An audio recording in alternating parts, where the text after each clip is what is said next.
میاں اسلم اقبال نے مجھ سے 25,000 روپے چھین لیے. ہم آئین سے انحراف نہیں کریں گے, آئین کا احترام کریں گے.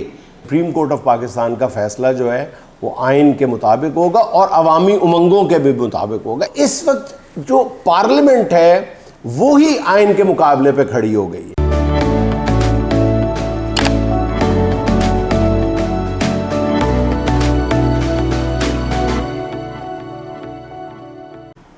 بسم اللہ الرحمن الرحیم.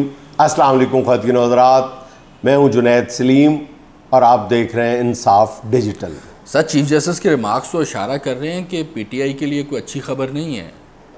پتہ نہیں, مجھے سمجھ نہیں آ رہی کہ پی ٹی آئی کے جو کارکنان ہیں یا اس ملک میں جو رول آف لاء کی بات کرنے والے لوگ ہیں یا انتخابات کے حامی یا جمہوریت کے جو سفر ہے اس کے جاری رکھنے والے جو لوگ ہیں, جو علمبردار ہیں, ان سے میری بات ہو رہی ہے تو وہ کوئی گڑبڑ سی بات لگ رہی ہے کہ پتہ نہیں کیوں وہ سمجھ رہے ہیں کہ چیف جسٹس کے ریمارکس یا باڈی لینگویج یا جو آج کی سپریم کورٹ کی کارروائی ہے اس سے وہ کوئی مایوس سے لگ رہے ہیں. مجھے سمجھ نہیں آ رہی کہ مایوسی والی کیا بات ہے.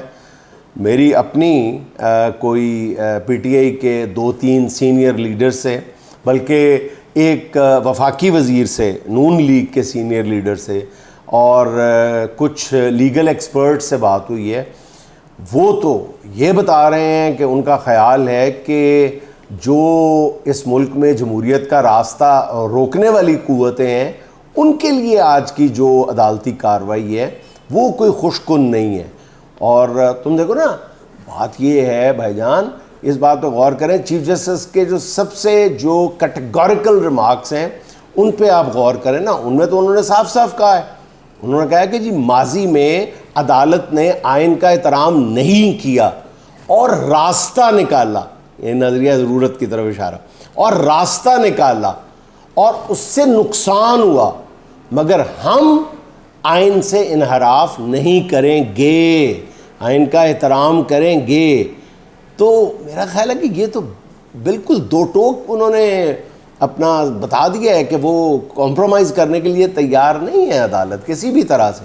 تو میرا خیال ہے کہ کل جب پوری قوم جو ہے وہ چیف جسٹس کے ساتھ کھڑی ہوگی اور اظہار یکجہتی کرے گی تو مزید میرا خیال ہے کہ عدالت جو ہے وہ تقویت حاصل کرے گی. اور میرا خیال ہے 100% خیال نہیں ہے بلکہ میں پورے یقین کے ساتھ کہہ سکتا ہوں کہ سپریم کورٹ آف پاکستان کا فیصلہ جو ہے وہ آئین کے مطابق ہوگا اور عوامی امنگوں کے بھی مطابق ہوگا. اس میں پرابلم پتہ ہے کیا ہے یار, دیکھو جو سب سے بڑا مسئلہ بنا ہوا ہے نا, اس بات کو سمجھنے کی ضرورت ہے کہ آئین کا سب سے زیادہ احترام جو ہے وہ کہاں سے آپ ایکسپیکٹ کر سکتے ہو؟ پارلیمنٹ سے نا. پارلیمنٹ جو سورس ہے وہ تو پارلیمنٹ ہے نا. جی جو آئین پر عمل کرنے کی بھی ایک طرح سے وہ ضامن ہوتی ہے پارلیمنٹ, اور آئین بنانے والی قوت بھی پارلیمنٹ ہوتی ہے. تو اس وقت جو پارلیمنٹ ہے وہی آئین کے مقابلے پہ کھڑی ہو گئی ہے. یہ سب سے افسوسناک بات ہے نا کہ آئین کی محافظ قوت جو ہے وہ آئین کی مخالف قوت بنی ہوئی ہے. اسی لیے جو حالات کی پیچیدگی اور جو آپ کو کہیں کہیں مایوسی نظر آتی ہے اس کی بنیادی وجہ یہی ہے, پارلیمنٹ کا جو رویہ ہے وہ آئین کے خلاف نظر آ رہا ہے, وہ آئین شکنی کی طرف جھکا ہوا نظر آ رہا ہے. اس وجہ سے کچھ مایوسی کے آثار ہیں. لیکن میں تو پورے یقین کے ساتھ آپ کو یہ بتا رہا ہوں کہ چیف جسٹس صاحب کی جو باڈی لینگویج ہے وہ بھی, اور جو ان کے ریمارکس ہیں وہ بھی, اور جو ان کا پاسٹ جو ٹریک ریکارڈ ہے وہ بھی, اور باقی 2 ججز کا بھی, وہ بہت کلیئر ہے کہ وہ آئین کو کمپرومائز نہیں کرنے دیں گے کسی کو بھی. میری ذاتی رائے ہے. سر, آج توشہ خانہ کیس میں فرد جرم عائد کرنے کی تاریخ دے دی گئی ہے 10 مئی. خان صاحب اچھا, سمجھ نہیں آتی کہ یہ لوگ غلط فیصلے پہ غلط فیصلے کرتے چلے جا رہے ہیں. میں عدالت کی بات نہیں کر رہا, میں یہ جو لوگ یہ جو اس وقت کر رہے ہیں, فیصلے کر رہے ہیں یا کروائے جا رہے ہیں آگے فیصلے, ان کی بات کر رہا ہوں کہ ان کا ہر فیصلہ جو ہے وہ بوم رینگ کر رہا ہے. جی یعنی جس کو کہتے ہیں نا سدھی بھی پٹھی پیری، سدھی بھی پٹھی، پیڑے دن آئے تو سدھی بھی پٹھی، تو اور جو اچھے دن ہو تو پٹھی بھی سدھی پیرنی. اب پی ٹی آئی کے اچھے دن ہیں تو پی ٹی آئی کی پٹھی بھی سدھی پڑ رہی ہے اور ان کی جو سیدھی ہے وہ بھی الٹی پڑ رہی ہے. ٹھیک، تو لیکن ان کا کانفیڈنس لیول ہے، اس کو کانفیڈنس لیول ہے نا، مطلب اب میں اس کو کیا کہوں، بے شرمی ہے نا ان لوگوں کی کہ اسی پہ یہ انسسٹ کرتے جا رہے ہیں. ہر دوسرے تیسرے کیس میں ان کو منہ کی کھانی پڑتی ہے. جب عدالت کے روبرو معاملہ پیش ہو جاتا ہے تو پھر ان کے پاس جب مینج نہیں ہوتی ہیں عدالتیں تو پھر ان کو شرمندگی کا سامنا کرنا پڑتا ہے. لیکن اپنی بات پہ ڈٹے ہوئے ہیں، بے شرمی کے ساتھ ڈٹے ہوئے ہیں. اسے کہتے ہیں کانفیڈنس لیول اپنا. وہ بلکہ مجھے کانفیڈنس لیول سے یاد آیا، یہ وہ آج کل ایک بڑی ایک وائرل ہے، ویڈیو وائرل ہے جس میں ایک تربوز فروش جو ہے نا وہ پبلک کو یہ یقین دلا رہا ہوتا ہے کہ جی جیڑا پنو لال ہے، جیڑا پنو لال ہے، ہر میرا تربوز سرخ نکلے گا تم دیکھنا. اور پورے اعتماد کے ساتھ جو ہے وہ کاٹ کے دکھاتا ہے، تربوز کاٹ کے دکھاتا ہے تو وہ چٹا سفید نکلتا ہے. جیسے ان کے چٹے جھوٹ نہیں ہے، بالکل جیسے ان لوگوں کے سفید جھوٹ ہے نا، وہ تربوز بھی بالکل اتنا ہی سفید نکلتا ہے. تو پھر بھی وہ شرمندہ نہیں ہوتا، اپنی بات پہ قائم رہتا ہے اور اللہ کا نام بھی لیا جا رہا ہے اور کہتا جا رہا ہے کہ لال ہے، لال فلاں فلاں فلاں. اچھا پھر دوسرا پکڑتا ہے وہ اس سے بھی زیادہ سفید نکلتا ہے. اچھا پھر بھی شرمندہ نہیں ہوتا. اس کو کہتے ہیں کانفیڈنس لیول. واقعی کانفیڈنس لیول کی انتہا ہے کہ دوسرا تربوز بھی وہ بالکل سفید نکلتا ہے، خود ہی کاٹتا ہے سفید، خود کھاتا ہے اور کہتا ہے میٹھا میٹھا میٹھا شاید تسی بھی کھاؤ یار، شرم کر لو بھائی، تھوڑی سی شرم کر لو.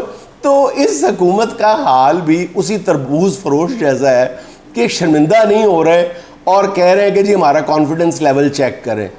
دیکھیں نہیں جڑا پنو لال ہے، وہ کتھوں لال ہے، وہ لال تو آپ کے منہ ہوئے ہیں یار. بالکل، مطلب یا لال، مطلب حد ہے یار. خدا میں سمجھتا ہوں کہ یہ بے شرمی کی انتہا ہے جس کو ہم کانفیڈنس لیول کہہ رہے ہیں کہ ان کی بے شرمی کی انتہا ہے.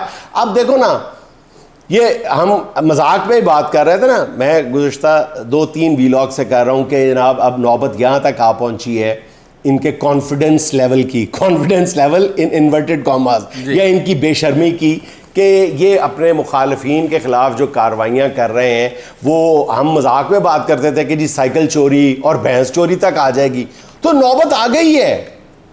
آج جو پنجاب کے سابق وزیر ہیں اور بلکہ سینئر منسٹر جو ہیں پنجاب کے، ان کے خلاف 2 نئے کیسز درج کیے گئے. اب اس بندے کے خلاف جو ہیں وہ پہلے ہی مطلب کئی کیسز اینٹی ٹیررسٹ کورٹ میں کی ہے، انسداد دہشت گردی کی عدالت میں ان کے خلاف پہلے. جب ان کو بات بنتی ہوئی نظر نہیں آ رہی تو مطلب مذکہ خیزی کی بھی انتہا ہے کہ میاں اسلم اقبال کے خلاف یہ کیس درج کیا گیا ہے. استغفر اللہ استغفر اللہ، یقین نہیں آتا ایمان سے کہ 25,000 ایک بندے نے یہ مقدمہ دائر کیا ہے کہ جی میاں اسلم اقبال نے مجھ سے 25,000 روپے چھین لیے. یعنی سابق سینئر منسٹر اور پنجاب بزنس مین جو ہے اس نے 25,000 روپے مجھ سے چھینے ہیں. اور سب سے افسوس کی بات یہ ہے کہ اور دوسرا کیس یہ ہے کہ سمنا آباد جو ان کا حلقہ ہے وہاں کی ڈونگی گراؤنڈ میں ایک اور دوسرا کیس جو ہے وہ مالی کی مدعیت میں درج ہوا ہے. وہاں کے پاک کے مالی نے درج کروایا ہے کہ میاں اسلم اقبال نے یہاں پہ جنگلے توڑے ہیں اور یہاں پر قیمتی پودے گملے توڑے ہیں. استغفر اللہ. بندہ جا کے پوچھے یار وہاں پہ کون سے گملے تھے جو ٹوٹ گئے ہیں، اور وہ جو پودے لگے ہوئے ہیں ان میں سے ایک پودا بھی مجھے وہاں سے اکھڑا ہوا دکھا دیں، اور ایک جنگلہ جو ہے جس کو نقصان پہنچا ہے وہ جا کے کوئی دکھا دے مجھے. اور سب سے افسوس کی بات آپ کو بتاؤں کہ یہ جو پہلا کیس ہے نا 25,000 روپے والا، یہ سید سجاد حسین شاہ نامی بندہ ہے، یہ اس کی مدعیت میں درج ہوا ہے. سید سجاد حسین شاہ. شرم آتی ہے بتاتے ہوئے بھی کہ جس نے کہا ہے کہ میاں اسلم اقبال نے مجھ سے 25,000 روپے چھینے ہیں، کہ اس کے اپنے اوپر درجنوں کی تعداد میں اکاڑا، رنالہ خورد، کانا، اس میں ان شہروں میں یہاں کے تھانوں میں ڈکیتی، رازنی، چوری, لڑائی, مار کٹائی, ٹھیک ہے, اور پتہ نہیں کن کے, اور چیک باؤنس ہونے کے, یہ مقدمات میرا خیال ہے کم از کم درجن بھر مقدمات ہیں. یعنی ہسٹری شیٹر جس کو کہتے ہیں, کرمنل ریکارڈ کا حامل بندہ ہے, جس کی مدعیت میں میاں اسلم اقبال کے خلاف یہ مقدمہ 2 رات گئے مقدمات درج کیے گئے. یار تم نے گرفتار کرنا ہے, تم کو یہ کوئی مقدمہ نہیں ہے, ہمیں آرڈر ہے, ہم نے میاں اسلم اقبال کو پکڑنا ہے, پکڑ لو بھائی. بالکل. یعنی لاہور پولیس ہے, لگتا ہے کہ اور کوئی کام. لاہور پولیس میں دیکھ لو کہ پچھلے 2 ماہ میں کرائم کا گراف کہاں سے کہاں پہنچ گیا ہے, اور ان کو صرف پڑی ہوئی ہے تو یا زمان پاک پہ فلاں کو پکڑنا ہے, یا فلاں بندہ جو ہے زمان پاک میں چھپا ہوا ہے اس کو پکڑنا ہے, یا میاں اسلم اقبال کو پکڑنا ہے, یا فلاں کو پکڑنا ہے, فلاں پی ٹی آئی کے لیڈرز کو پکڑنا ہے, یا ریلی ناکام بنانی ہے. مسلسل پچھلے 1.5-2 ماہ سے پنجاب پولیس کو اور کوئی کام نہیں ہے, اور خاص طور پہ لاہور پولیس کو اور کوئی دوسرا کام نہیں ہے. شرم آنی چاہیے. اصل عطا تارڑ صاحب جو ہے وہ کل اپنے بیان میں کہہ رہے تھے کہ خان صاحب اپنے کیسز کو طول دیتے ہیں جان بوجھ کے. یہ کیا دیکھو وہ کہتے ہیں نا, انگریزی میں کہتے ہیں لک ہو از ٹاکنگ, کہا جاتا ہے نا, دیکھو کہہ کون رہا ہے. جی عطا تارڑ صاحب عمران خان پہ یہ الزام عائد کر رہے ہیں کہ وہ یہ جو مختلف ہیلے بہانے بنا کے کیسز کو طول دے رہے ہیں. یعنی عطا تارڑ جس کے بارے میں بغیر کسی ہیل و حجت کے کہہ سکتا ہوں کہ وہ خود شریف خاندان کے لیے چیف بہانہ ساز تھے, چیف بہانہ ساز. آپ کو یاد نہیں ہے یار, جب یہ شہباز شریف اور یہ حمزہ شہباز کے خلاف کیسز کیس یہ چل رہا تھا, اس کا جو مشہور کیس تھا جس دن نہیں آشیانہ نہیں بھائی, یہ جس دن یہ منی لانڈرنگ والا کیس تھا, تو منی لانڈرنگ کے فرد جرم جس دن عائد ہونی تھی اسی دن ان کو وزیر اعظم بنایا گیا تھا نا. جی. تو اس کیس کی آپ ذرا تھوڑی سی تفصیلات معلوم کر لیں. یہ کہہ کے بھی تاریخیں لی گئی ہیں, اور مہینہ 1.5 مہینے کی تاریخ لی گئی ہے. عمران خان کو میں نے اپنی گزشتہ روز کے ویلاگ میں عرض کیا تھا نا کہ یہ کہا جا رہا ہے کہ مطلب 2 دن کی تاریخ دے دی گئی, 3 دن کی دے دی گئی, ٹھیک ہے, 1 ہفتے کا ریلیو مل گیا, پیش ہوں, بار بار کہا جا رہا ہے پیش ہوں, 2 یا 3 دن کا, 4 دن, ہفتے. ان کو تو مہینوں کی تاریخیں ملتی تھیں.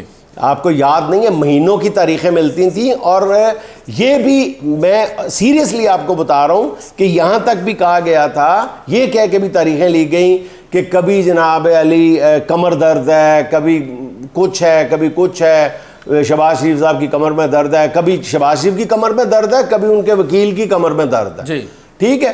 اور ایک دفعہ اگر میری یادداشت میرا ساتھ دے رہی ہے تو مجھے یاد پڑتا ہے کہ ایک دفعہ یہ کہہ کے بھی تاریخ لی گئی تھی کہ جناب جو ریکارڈ پیش کیا گیا ہے وہ ہم سے پڑھا نہیں جا رہا, فوٹو کاپی کلیئر نہیں ہے, فوٹو کاپی صاف نہیں ہے, تو ہمیں صاف فوٹو کاپی کروا کے دی جائے.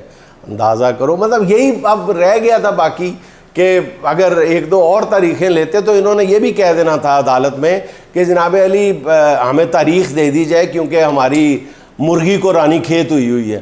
تو پھر جج نے پوچھنا تھا جی کہ کب تک کی تاریخ دے دوں, کب تک آپ کی مرغی تندرست ہو جائے گی. انہوں نے آگے سے جواب دینا تھا یہ تو مرغی سے پوچھیں نا جی, آپ ہم سے کیوں پوچھتے ہیں, یہ مرغی سے پوچھیں یا رانی سے پوچھیں, رانی کھیت اس کو ہوئی ہے, مرغی کو.